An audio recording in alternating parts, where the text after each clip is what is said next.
Good day! Online na naman ako para i-share sa inyo yung mga websites na pwedeng puntahan para kumita online. Kung gusto mong kumita online, tapusin mo tong video na to at sigurado ako magkakaroon ka ng online work after nito. So tara! So first website is Upwork.com. Ano nga ba yung Upwork.com? So way back then, 2015, nagsanib puwersa yung Elance and Odesk. So kaya nabuo yung Upwork. And ang maganda sa Upwork is secured yung payments. So meron kasi silang application na time tracker. So para iwas si scam from the client side and the freelancer side. And ang payment naman is for $501 up to $10,000 na kinita mo, 10% yung ikakata sa'yo ni Upwork. And kapag $10,000 plus dollars na yung kinikita mo, 5% na lang yung ikakatas nila sa'yo. So ang advantage niya, secured yung platform. So iiwas scam talaga, no? So, ang disadvantage lang ngayon is dumadami yung competition, dumadami yung users. So, much better to upskill yourself para at least competent ka sa mga jobs sa Upwork. And sa Upwork din pala ako nag-work. So, I'm a freelance programmer. And so far, ang kitaan is maganda since in-demand yung skill ko. So, much better na kapag papasok kayo sa Upwork, in-demand yung skill na inyong pipiliin.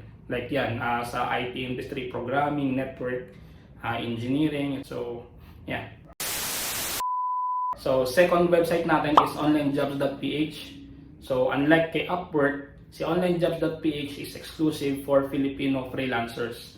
So, ibig sabihin, mas mababa yung competition and mas maraming trabaho na makukuha since puro Filipino nga lang yun nandito, no?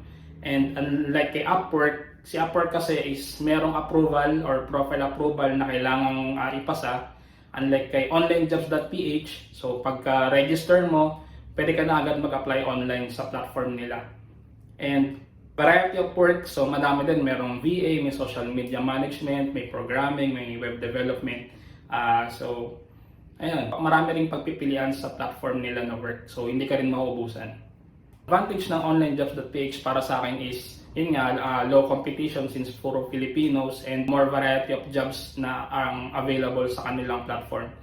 Ang disadvantage naman sa kanila is, para sa akin is, medyo mababa yung mga rates ng mga clients na nagpo-post ng job dito, so hindi ganun kalakihan unlike sa Upwork na mas malaki yung nakukuha ko.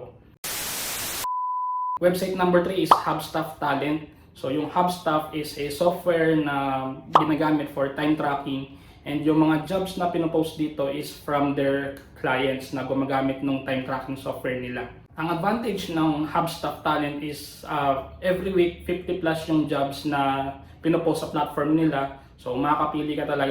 And mas madaling isort yung mga jobs, like isort mo siya by rate or by date. Then, pwede kang mag-send ng personalized message dun sa employer. So, mas malaki yung chance mo na ma-hire kapag ginawa mo yun. Ang disadvantage naman nito is, first, yung mga rates dito medyo mababa, starting at $2 per hour. So, kung starting ka pa lang or nag-i-start ka pa lang sa freelancing, so, nasa sa'yo na yun kung i-grab mo siya o hindi, no? So, just to gain experience. So, siguro pwede na rin. Pero, depende pa rin sa'yo yun kung itatanggapin mo yung $2 per hour. Lowest sa kanilang platform. Then, para ma-approve ka sa kanila, kailangan dun sa freelance profile mo, yung experience mo is 1 year and up. So, kapag hindi 1 year and up yung experience mo, hindi ka nila i-approve dun sa platform nila. And major disadvantage nito is medyo mahirap mag-search ng jobs by categories. So, gagawin mo talaga, isa-search mo siya word by word. And another thing na disadvantage sa kanya is wala siyang location tags na available. So, kunyari, let's say naghahanap ka ng client from US, hindi mo yun agad-agad makikita kasi nga wala siyang location tags na feature or client location search bar. So, yun na siya. Number 4 website is yung freeup.com. So, yung freeup.com is yan yung pinakabagong website or freelance website dito sa list na to, no? So, paano naman tong FreeUp, no? So, parehas din sila nung tatlong nauna. And ang kagandahan lang sa FreeUp is premium yung clients na nakukuha. And disadvantage lang nito is unang-una mahirap matanggap sa FreeUp since they are looking for the top 1% ng talent. So maraming screening process ang dadaanan bago ka ma-approve. And ang advantage naman is yung competition is konti since top 1% lang yung kinukuha nila. Last on our list is Fiverr.com. Yung Fiverr is almost the same lang sila nung mga naunang websites natin. Kaya lang dito is ikaw yung magpo-post ng services mo, which is yung gigs na tinatawag.